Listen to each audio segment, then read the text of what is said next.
Hey friends, you can see various pictures and figures on the screen. Did you notice anything common between them? All the above things look similar to a particular shape. That is, a circle. For example, the shape of a bangle, shape of a pizza, bicycle wheel, coins, etc. Circle is one of the most common shapes in this universe. In this session, we'll learn all the basic terminologies and context to a circle. Let me take you to a park which is nearby my house, which is also round, and this park has some special features which we'll learn throughout this session. Firstly, there is a fountain exactly in the center of the park and benches are put around the boundary of the park. Here, we can see that the park is a circle and the fountain is in the center of the circle and the benches are on the boundary of the park which is equidistant from the fountain.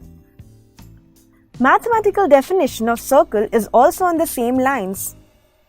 A circle can be defined as the collection of all the points in a plane which are at a fixed distance from a fixed point in the plane. The fixed point is called the origin of the circle and the fixed distance is called as the radius. If you see, there is a path which connects the fountain and the entrance gate. This path can be called as the radius.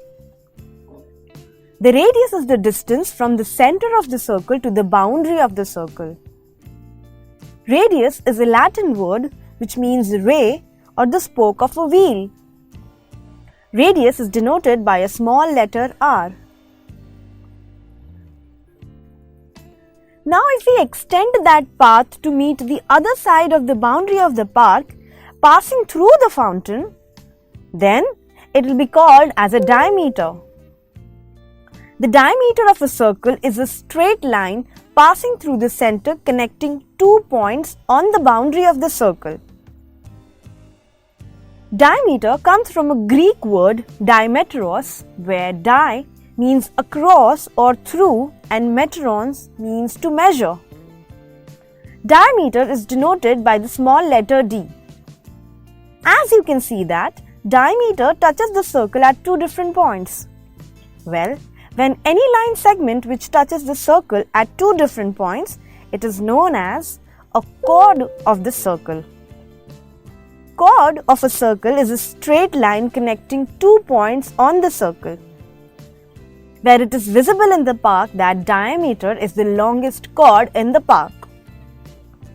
Now, if the same road extends on both the sides outside the park, then that road can be called as a secant of the park.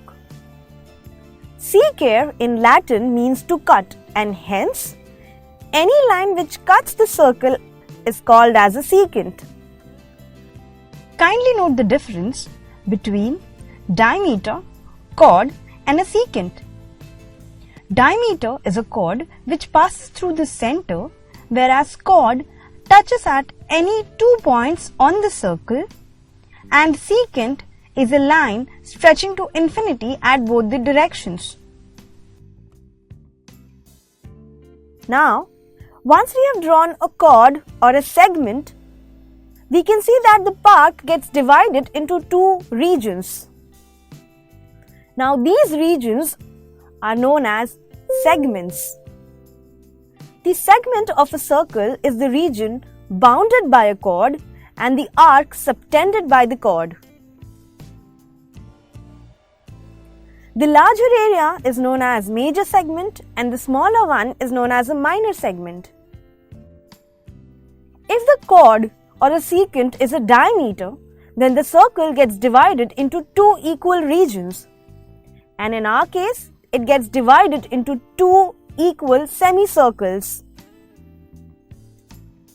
Now just imagine if you're jogging around the boundary of the park and when you complete one round of this boundary, it is known as the circumference of the circular park in which you're jogging. Circumference is the distance around the boundary of a circle. If you noticed, the road in front of the park touches the park only at the entrance gate of the park.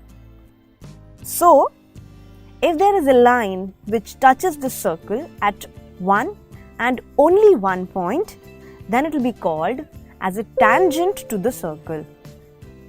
However, there can be infinite lines that can be drawn to a point on the circle, but there is only one line that touches the circle through that point.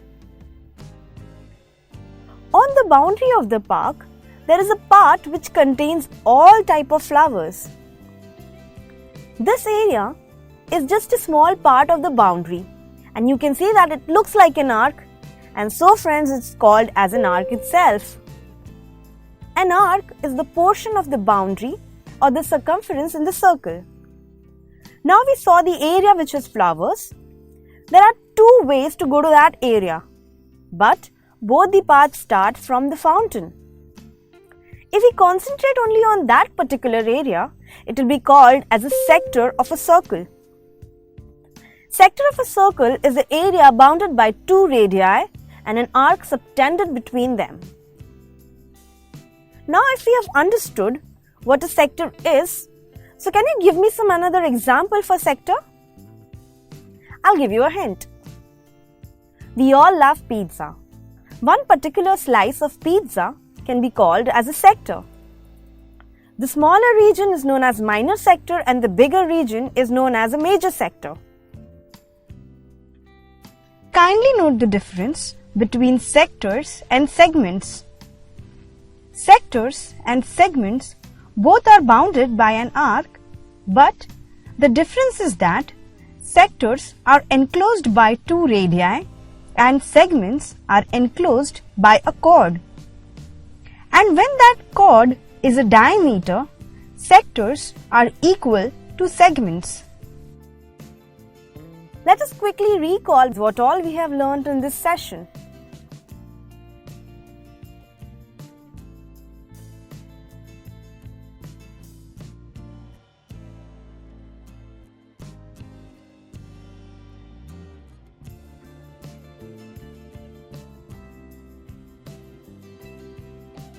So friends, before we end this session, let me just ask you one last question. Do you think Earth is also a circle? The answer is no. Earth is not a circle. Do not confuse the shape of Earth with a circle. Earth is spherical in shape and three-dimensional in nature, whereas a circle is a two-dimensional shape in a single plane. That's all for this session. In the next session, we'll learn something more on a tangent to a circle. If you like this video, hit the like button and leave your valuable comments below. And do subscribe to our channel. Till then, stay tuned to Let's Tute and keep learning.